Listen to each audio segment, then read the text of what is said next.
Alors ce stage se déroule de façon très précise. On commence tout de suite, dès les premiers jours, à travailler sur la pub télé et ou radio, mais beaucoup télé, parce que c'est la première chose qui est demandée en voix off. Puis ensuite le documentaire, le magazine TV, et puis ensuite on aborde tout ce qui est polar, narration, audiolivre, projet jeunesse. Je dirais que c'est un énorme travail à faire de l'imaginaire.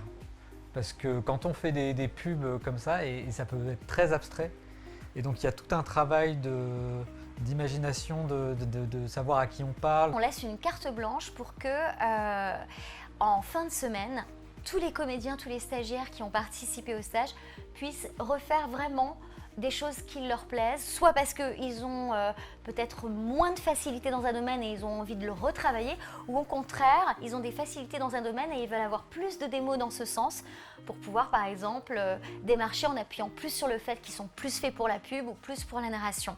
On repart effectivement avec une bande démo de tous les extraits qu'on a travaillés. On va prendre une journée aussi pour les mixer et puis rajouter une ambiance sonore pour avoir une vraie bande démo chiadée qui puisse être proposée à des DA, des directeurs de casting. C'est comment on est dirigé. Moi, j'adore ça, être bien dirigée en tant que comédienne. Et je trouve que ce travail-là, il nous amène vraiment ailleurs et vers un résultat aussi qui est très subtil et très fin. Et ça, moi, j'adore. On reçoit les textes quasiment tout de suite. C'est-à-dire qu'on n'a pas le temps vraiment de se préparer. Et du coup, c'est ça qui est aussi intéressant, c'est il y a un rapport de spontanéité et d'une compréhension assez directe de la chose. Pendant très longtemps, en fait, je complexais sur ma voix parce que je l'entendais que d'une certaine manière. Et j'avais envie justement d'entendre tous ces petits, ces graves que j'aurais voulu avoir mais que j'avais pas l'impression d'avoir, mais que j'ai quand même. Et ça, c'était hyper intéressant de se dire, ah, ma voix, elle est comme ça et je peux aller jusque-là. Je recommanderais pour notre formatrice, que je trouve mener un travail vraiment en subtilité, en finesse, avec beaucoup de bienveillance, de mise en confiance aussi. Pour aussi notre superbe ingénieur son, Nathan, qui aussi ajoute à ce stage une bienveillance très solaire et aussi une grande maîtrise. Moi, je le recommanderais chaudement. Je trouve que Leïla, qui s'occupe du stage, elle va vraiment accompagner en tout cas les acteurs dans ce qu'ils ont de plus personnel.